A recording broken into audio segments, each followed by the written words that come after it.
ಭಾರತ ಸಂವಿಧಾನದ 2ನೇ ವಿಧಿಯ ಸಂಪೂರ್ಣ ವಿವರಣೆ ಇಲ್ಲಿದೆ. ಭಾರತ ಸಂವಿಧಾನದ 2ನೇ ವಿಧಿ ಹೊಸ ರಾಜ್ಯಗಳ ಸೇರ್ಪಡೆ ಅಥವಾ ಸ್ಥಾಪನೆ. ಭಾರತ ಸಂವಿಧಾನದ 2ನೇ ವಿಧಿಯು ಭಾರತ ಒಕ್ಕೂಟದೊಳಗೆ ಹೊಸ ರಾಜ್ಯಗಳನ್ನು ಸೇರಿಸಲು ಅಥವಾ ಸ್ಥಾಪಿಸಲು ಸಂಸತ್ತಿಗೆ ಅಧಿಕಾರ ನೀಡುತ್ತದೆ. ಇದು ಸಂವಿಧಾನದ ಭಾಗ 1 ಯೂನಿಯನ್ ಮತ್ತು ಅದರ ಪ್ರದೇಶ ಅಡಿಯಲ್ಲಿ ಬರುತ್ತದೆ. ವಿವರಣೆ. ಈ ವಿಧಿಯು 2 ಪ್ರಮುಖ ಅಂಶಗಳನ್ನು ಒಳಗೊಂಡಿದೆ. 1. ಹೊಸ ರಾಜ್ಯಗಳ ಸೇರ್ಪಡೆ admission of new States. Bharat ಒಕ್ಕೂಟದ ಭಾಗವಲ್ಲದ ಆದರೆ ವಿದೇಶಿ ಪ್ರದೇಶವಾಗಿರುವ ಪ್ರದೇಶವನ್ನು ಭಾರತಕ್ಕೆ ಸೇರಿಸಿಕೊಳ್ಳುವ ಅಧಿಕಾರ ಸಂಸತ್ತಿಗಿದೆ. ಉದಾಹರಣೆಗೆ ಗೋವಾ, ಪುದುಚೇರಿ ಮತ್ತು ಸಿಕ್ಕಿಂ ಅನ್ನು ಭಾರತಕ್ಕೆ ಸೇರಿಸಿಕೊಂಡಿದ್ದು ಇದೇ ವಿಧಿಯ ಅಡಿಯಲ್ಲಿ.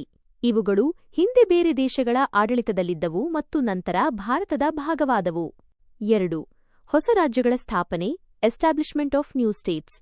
ಈ ಅಧಿಕಾರವು ಭವಿಷ್ಯದಲ್ಲಿ ಹೊಸ ರಾಜ್ಯಗಳನ್ನು ಸ್ಥಾಪಿಸಲು ಸಂಸತ್ತಿಗೆ ಅವಕಾಶ ನೀಡುತ್ತದೆ. ಈ ಅಧಿಕಾರವನ್ನು ಇನ್ನೂ ನೇರವಾಗಿ ಬಳಸಿಲ್ಲವಾದರೂ ಭವಿಷ್ಯದಲ್ಲಿ ಯಾವುದೇ ಹೊಸ ಪ್ರದೇಶವನ್ನು ಭಾರತ ಒಕ್ಕೂಟದೊಳಗೆ ಸೇರಿಸಬೇಕಾದರೆ ಈ ಅಧಿಕಾರವನ್ನು ಬಳಸಬಹುದು. ಪ್ರಮುಖ ಅಂಶಗಳು. ಸಂಸತ್ತಿನ ಅಧಿಕಾರ ಈ ವಿಧಿಯ ಅಡಿಯಲ್ಲಿ ಯಾವುದೇ ಹೊಸ ರಾಜ್ಯವನ್ನು ಸೇರಿಸುವ ಅಥವಾ ಸ್ಥಾಪಿಸುವ ಸಂಪೂರ್ಣ ಅಧಿಕಾರ ಸಂಸತ್ತಿಗಿದೆ. ಇದಕ್ಕೆ ಯಾವುದೇ ರಾಜ್ಯ ಶಾಸಕಾಂಗದ ಅನುಮೋದನೆ ಅಗತ್ಯವಿಲ್ಲ.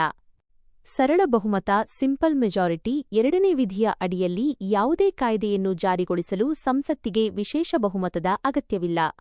ಹಾಜರಿರುವ ಮತ್ತು ಮತ ಚಲಾಯಿಸುವ ಸದಸ್ಯರ ಸರಳ ಬಹುಮತ ಸಾಕು.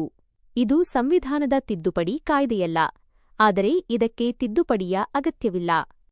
ಭಾರತೀಯ ಒಕ್ಕೂಟದ ಹೊರಗಿನ ಪ್ರದೇಶಗಳಿಗೆ ಅನ್ವಯ. ಈ ವಿಧಿಯು ಭಾರತದ ಒಕ್ಕೂಟದ ಹೊರಗಿರುವ ಪ್ರದೇಶಗಳನ್ನು ಸೇರಿಸಿಕೊಳ್ಳಲು ಮಾತ್ರ ಸಂಬಂಧಿಸಿದೆ. ಭಾರತದೊಳಗಿನ ರಾಜ್ಯಗಳ ಗಡಿ ಬದಲಾವಣೆ, ಹೊಸ ರಾಜ್ಯಗಳ ರಚನೆ ಅಥವಾ ಹೆಸರು ಬದಲಾವಣೆಗಾಗಿ ಸಂವಿಧಾನದ 3ನೇ ವಿಧಿಯನ್ನು ಬಳಸಲಾಗುತ್ತದೆ. ಉದಾಹರಣೆಗಳು.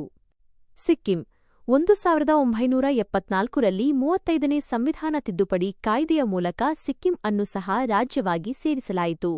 ನಂತರ 1975ರಲ್ಲಿ 36ನೇ ತಿದ್ದುಪಡಿ ಕಾಯ್ದೆಯ ಮೂಲಕ ಸಿಕ್ಕಿಂ ಅನ್ನು ಭಾರತದ 22ನೇ ಪೂರ್ಣ ಪ್ರಮಾಣದ ರಾಜ್ಯವನ್ನಾಗಿ ಸೇರಿಸಲಾಯಿತು. ಈ ಸೇರ್ಪಡೆಯು 2ನೇ ವಿಧಿಯ ಅಡಿಯಲ್ಲಿ ಸಂಸತ್ತಿನ ಅಧಿಕಾರವನ್ನು ಸ್ಪಷ್ಟಪಡಿಸುತ್ತದೆ. ಗೋವಾ, ದಾದ್ರಾ ಮತ್ತು ನಗರ್ ಹವೇಲಿ, ಪುದುಚೇರಿ ಪೋರ್ಚುಗೀಸ್ ಮತ್ತು ಫ್ರೆಂಚ್ ಆಡಳಿತದಿಂದ ವಿಮೋಚನೆಗೊಂಡ ಈ ಪ್ರದೇಶಗಳನ್ನು ಭಾರತದ ಒಕ್ಕೂಟಕ್ಕೆ 2ನೇ ವಿಧಿಯ ಅಡಿಯಲ್ಲಿ ಕೇಂದ್ರಾಡಳಿತ ಪ್ರದೇಶಗಳಾಗಿ ಸೇರಿಸಲಾಯಿತು. ಸಾರಾಂಶ. ಸಂವಿಧಾನದ 2ನೇ ವಿಧಿಯು ಭಾರತ ಒಕ್ಕೂಟದ ಗಡಿಗಳನ್ನು ವಿಸ್ತರಿಸುವಲ್ಲಿ ಪ್ರಮುಖ ಪಾತ್ರ ವಹಿಸುತ್ತದೆ.